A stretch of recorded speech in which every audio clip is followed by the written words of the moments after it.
নূর নবী বলে না? বলে। আর আমি মুমতাজুল ইসলাম বলেছি না, মুহাম্মদ সাল্লাল্লাহু আলাইহি ওয়াসাল্লাম মাটির তৈরি। আর সোশ্যাল মিডিয়াতে আমাকে গালাগালি দেওয়া হচ্ছে, সালা গাধার বেটা গাধা, হাদিস কুরআন পড়তে জানো, নূর নবীকে তুমি মাটির নবী বলছো। আচ্ছা, এবার আপনাকে একটা কথা জিজ্ঞাসা করি, তাহলে নবী কিসের তৈরি? নূরের। তার কথা অনুযায়ী ফেরেশতা কিসের? নূরের। এবার বলুন, নূরের তৈরিকে সেজদা করছে মাটির তৈরি আদম। বোঝার চেষ্টা করুন। তাহলে বলুন তো, আদমের সম্মান বাড়লো না নূরের তৈরিদের সম্মান বাড়লো? কথা বলুন, ভাষা বুঝতে পারেননি? মাটির তৈরি আদম সেজদা করছে নূরের তৈরি ফেরেশতাদেরকে, তাই তো? মানে ফেরেশতারা, নূরের ফেরেশতারা সেজদা করছে কাকে? মাটিকে। তাহলে যাকে সেজদা করছে তার সম্মান বেশি না যে সেজদা করছে তার সম্মান বেশি? যাকে করছে। তা নবী যদি নূরেরই যদি তৈরি হবে, তাহলে তো নবী নূরের তৈরি, ফেরেশতারাও নূরের তৈরি। তাহলে ফেরেশতা সেজদা করছে কাকে? মাটিকে, তাই না? তাহলে নূরের তৈরি বললে নবীর মর্যাদা বাড়লো না কমলো? কি কমে গেল? কমে গেল না? কমে গেল। মানে এগুলো হিসাব করে কথা বলতে হয়।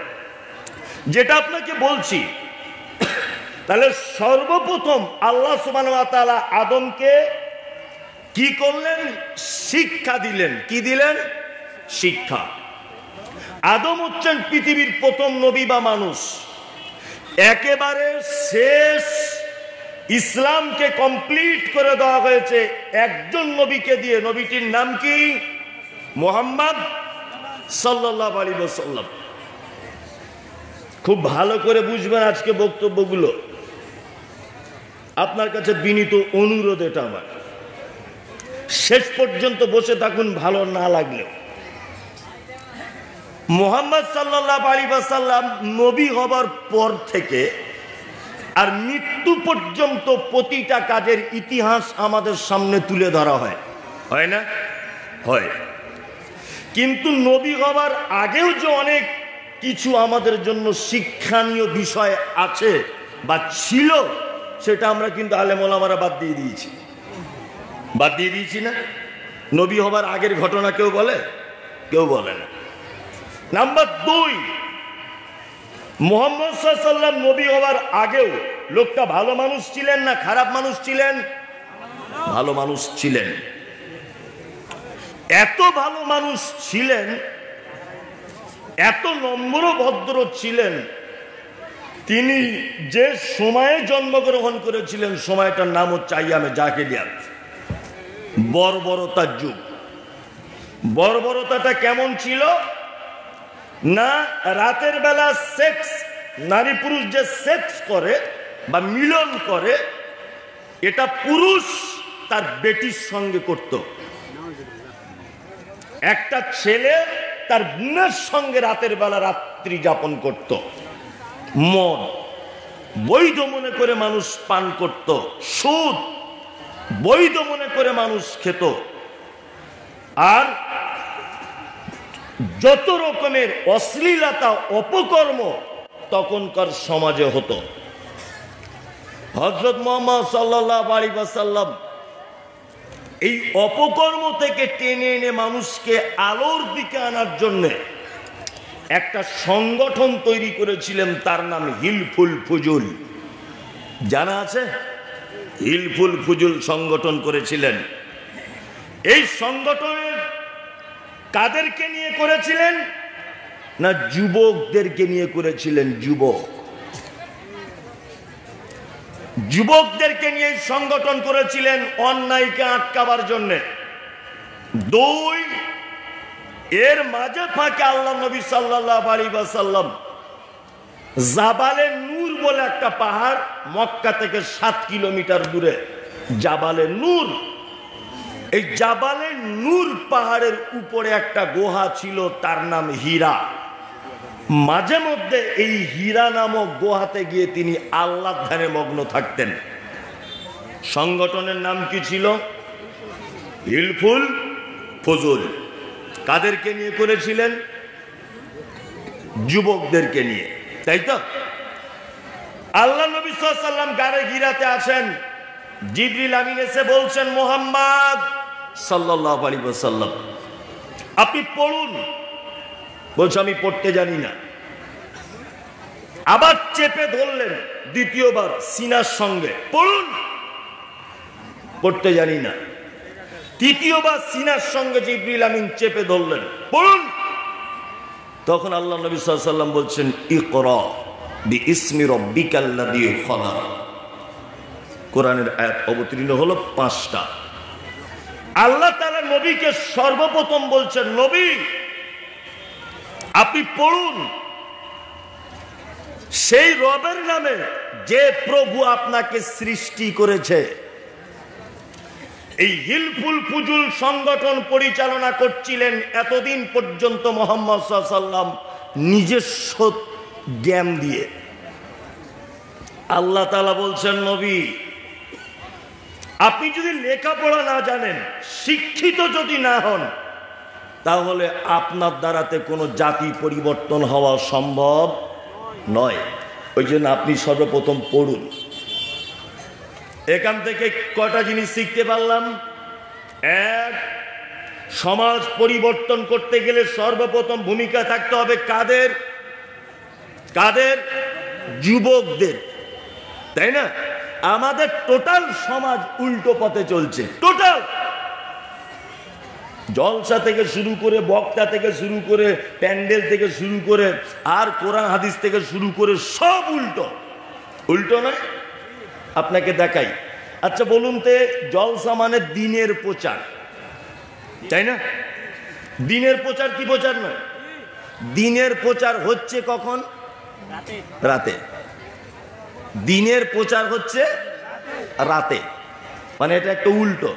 বক্তা আনছে, তা হ্যান্ডবিলে লেখা হচ্ছে নকল নূর মোহাম্মদ, নকল বদরুদ্দোজা নাদবি, নকল জার্জিস আনসারি, ও নকল ও অমুক ফাইজি। আরে বক্তাই যদি নকল হয়, ও অরিজিনাল? হ্যাঁ, বলছে অমুক সাহেব চতুর্বেদী নকল জার্জিস আনসারি, নূর মোহাম্মদ নকল, বদরুদ্দোজা নাদবির কণ্ঠে। কেউ আবার লিখছে সাইদি, দেলোয়ার হোসেন সাইদি, মনে হচ্ছে ওর মার পেটের ভাই। কি বললাম বুঝলেন না? তা আমার বক্তব্য হচ্ছে, বক্তাই যদি নকল হয়, তার সত্য কথা হবে কি করে? হবে? হবে না। টোটালটাই উল্টো। সরকার বুঝতে পেরেছে যে এই লোকটার 60 বছর বয়স হয়েছে, এর বুদ্ধি কমে গেছে। এক কাজ কর, তোমাকে আর স্কুলে পড়াতে হবে না, তুমি বাড়ি চলে যাও। তুমি হেডমাস্টার ছিলে, 70,000 টাকা তোমার বেতন, তুমি বাড়িতে বসে বসে এখন 35,000 টাকা বেতন খাও, তবুও ভালো। তুমি এই স্কুলে হেডমাস্টার হয়ে আর সর্বনাশ করো না, কারণ তোমার বুদ্ধি কমে গেছে, তোমার বয়স 60 বছর। সরকার বুঝতে পেরে ওকে বাড়িতে পাঠিয়ে দিয়েছে, যে ওর বুদ্ধি কমে গেছে। আর আমাদের জনগণ এত বড় বোকা, এই বুদ্ধি কমে যাওয়া মানুষের হাতে মসজিদ মাদ্রাসার বড় বড় খাতা ধরিয়ে দিয়ে বলেছে, তুমি সভাপতি হও, তুমি কেশিয়ার হও চাচা। এখন তার স্কুলে টিস্কুলে যাও না। এই সমাজে মাদ্রাসা মসজিদের জীবনে কোশ্চিন কালেও, আমি মমতাজুল ইসলাম বলছি, কোনো 10 পয়সা উপকার হবে না। মাদ্রাসার শিক্ষা ব্যবস্থা, মসজিদের মুসল্লি, মসজিদের বিল্ডিং, কোরআন হাদিসের দাস কখনোই বয়স্ক মানুষদের দিয়ে হতে পারে না। মুহাম্মদ সাল্লাল্লাহু আলাইহি ওয়াসাল্লাম নবী হওয়ার আগে শিক্ষা দিয়েছেন, সমাজ পরিবর্তন করার জন্য তিনি সর্বপ্রথম ইয়াং জেনারেশনদেরকে কাজে লাগিয়ে হিলফুল ফুজুল নামক সংগঠন তৈরি করেছিলেন যুবকদেরকে নিয়ে। আমি মমতাজুল ইসলাম উত্তর 24 পরগনা থেকে এসে আপনাকে বলে দিয়ে যাচ্ছি, সমাজের যদি পরিবর্তন যদি করতে চান, যুবক ছেলেদেরকে নিয়ে সমাজ পরিবর্তন করুন। কি বললাম বুঝলেন? যুবকদেরকে নিয়ে। ওর হাতে এত বড় খাতা কিসের? ও তো নিজেই হিসেব ভুল করে, ওর বুদ্ধি কমে গেছে, চোখে কম দেখে, চশমা লাগাতে হয়। তাদের দিয়ে সমাজ পরিবর্তন করা সম্ভব। যারা রাতারাত্রি বন্ধু বান্ধব 4-5 জন মিলে পরের ঝাড়ের বাঁশ কেটে রাত্রের বেলা পরের জমি দখল করে ক্লাব তৈরি করে ফেলতে পারে, এই যুবকদের দ্বারাতে সমাজও পরিবর্তন করে ফেলা একেবারেই সহজ। এরা তো সেই যুবক বিশ্বকাপ ফুটবল মানে ক্রিকেট খেলা দেখবে বলে ওই রায়গঞ্জ থেকে বড় এলইডি ভাড়া করে পাড়ার চায়ের দোকানে লাগিয়ে দিয়ে সবাই মিলে চেয়ারে বসে দেখছে। এরা তো সেই যুবক, এদের দ্বারাতেই পরিবর্তন হওয়া সম্ভব। কি বলছে বুঝতে পারছেন না? কোথাকার কিছু নাই, মাদ্রাসা মসজিদের দায়িত্বগুলো দিয়েছে, বুড়া মানুষ চোখে কম দেখে, বলছে তুমি সভাপতি হও। ও সভাপতি হয়ে কি করবো, তো বুদ্ধি কমে গেছে। কি বলছে বুঝতে পারছেন না? দুই, সমাজ পরিবর্তন করতে গেলে ওই জ্ঞান দিয়ে পরিবর্তন করতে হবে যেটা হচ্ছে ওহির জ্ঞান। আল্লাহ তাআলা বলেন, নাহনু নাকুসসু আলাইকা আহসানাল কসাস বিমা আওহাইনা ইলাইকা হাযাল কোরআন। সারা পৃথিবীতে যত পদ্য, যত উপন্যাস, যত কবিতা, যত আবৃত্তি, যত ছন্দ, যত রকমের গদ্য পদ্য যা কিছু আছে, সমস্ত কিছুর থেকে উত্তম ঘটনা কাহিনী, উত্তম কথা আমি আল্লাহ সুবহানাহু ওয়া তাআলা পবিত্র আল কোরআনে বর্ণনা করে দিয়েছি। তার মানে বোঝা যায় যে একটা জাতি, একটা গ্রাম, একটা পরিবার পরিবর্তন করতে গেলে কোরআন দিয়ে পরিবর্তন করা সম্ভব। কোরআন ছাড়া অন্য কিছু দিয়ে পরিবর্তন করা সম্ভব নয়। আমার বক্তব্যের বিষয় শিক্ষা, তাই তো? এবার আপনাকে বলছি, শিক্ষা আর বিদ্যা, আমি বাস্তববাদী লোক, এটা আপনাকে বলে দিলাম। কি বাদী? বাস্তববাদী লোক। আমি কিছু বাস্তব কথাবার্তা বলি। এক, শিক্ষা আর বিদ্যা। আচ্ছা বলুন তো, এই দুটো জিনিস এক না আলাদা? আলাদা। বিদ্যা কাকে বলে? এই দেখুন দেখায়, ওইখানে তোর দাদির কবর, ডালিম গাছের তলে 30 বছর ভিজায় রেখেছি দুই নয়নের জলে। ওইখানে তোর দাদির কবর, ডালিম গাছের তলে 30 বছর ভিজায় রেখেছি দুই নয়নের জলে। এর নাম বিদ্যা। রাখাল ছেলে বাড়ি ফিরে যাও, বাঁকা গায়ের পথ চিবে কোথায় চলে যাও। ওই সে দূরে মাঠের পরে সবুজ ঘেরা গা, কলার পাতায় দোলার চামচ, শিশির ধোয়া পা। এটার নাম বিদ্যা। এটার নাম কি? বিদ্যা। মানে একটা দাদু তার পোতাকে বলছে, তোর দাদি 30 বছর আগে মারা গেছে, তোর দাদিকে এত ভালোবাসতাম, তোর দাদির প্রেমে পড়ে আমার চোখের পানি পড়ে পড়ে চোখ কানা হয়ে গেল রে। এইটা স্কুলে পড়ানো হচ্ছে। কোথায়? স্কুলে। তা ওর বউ মারা গেছে, এটা স্কুলে পড়িয়ে এর কোনো উপকার হয়? ছাত্রের কোনো উপকার হবে বলুন তো? হবে? এর নাম বিদ্যা। এর নাম কি? বিদ্যা। যেটা মানুষ মুখস্থ করে অথচ তার থেকে কোনো কাজ হয় না, এর নাম বিদ্যা। শিক্ষা কার নাম? যেটা মানুষ শেখে, তার সাথে সাথে তার চরিত্রের পরিবর্তন হয়, তার ভাষার পরিবর্তন হয়, তার ব্যবহারের পরিবর্তন হয়। এটার নাম কি? শিক্ষা। ওই জন্যে পৃথিবীর সব মানুষ শিক্ষিত হতে পারে না, বিদ্বান হতে পারে। কি?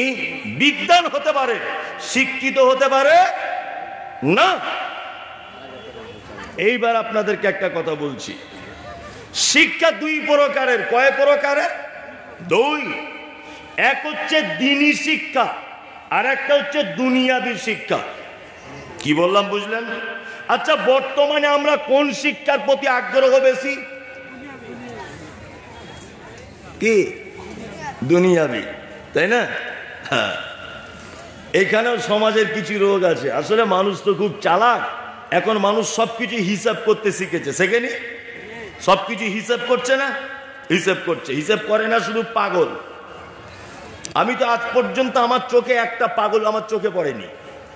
এই রাস্তাঘাটে যত লোক ঘোরে, মানে পো পো করে ঘুরছে, যারা গায়ে নোংরা, বড় বড় হাতের নখ, বড় বড় গোঁপ, লোকে বলে পাগল। আমি একটা পাগল দেখিনি। আরে পাগলটা পয়সা চায় কেন? ও যদি পাগল হবে পয়সা চাইবে কেন? হ্যাঁ, ও পাগল হলে নিজে পায়খানা করে নিজে খাবে, এটা নয় পাগল। ও যদি পাগলই হবে তা পয়সা চাচ্ছে কেন? বোঝে কি করে যে পয়সার দরকার? বলুন, হ্যাঁ, পাগল? পাগল নয়, ও পাগল নয়। শিক্ষা দুই প্রকারের। মানুষ এখন এত পাগল নাই যে মানুষ হিসাব করে রাস্তা চলে না, সবাই হিসাব করে রাস্তা চলে। আমি মমতাজুল ইসলাম বলছি এ কথা, আর 15 থেকে 20 বছরের মধ্যে আল্লাহর ঘর আল্লাহ চালাবে, ওটা আলাদা ব্যাপার। 15 থেকে 20 বছর পরে এই যত পশ্চিম বাংলার মাদ্রাসা আছে এইগুলো দেখবেন আস্তে আস্তে আস্তে আস্তে দীপ দীপ দীপ দীপ দীপ দীপ দীপ দীপ করে চলছে, এক পর্যায়ে বন্ধ হবার পথে চলে আসবে। দেখে নেবেন আপনি 15 থেকে 20 বছর আগে। কারণ প্রত্যেক গার্জেন এখন হিসাব করতে শিখেছে। আমার ছেলে মাদ্রাসায় পড়ে, 10 বছর পড়লো, মৌলভী সাহেব হলো, মসজিদ ইমামতি করবে, বলছে বেতন কত? 3,500 টাকা। আর মমতা 3,000, 6,500 ডিউটি 24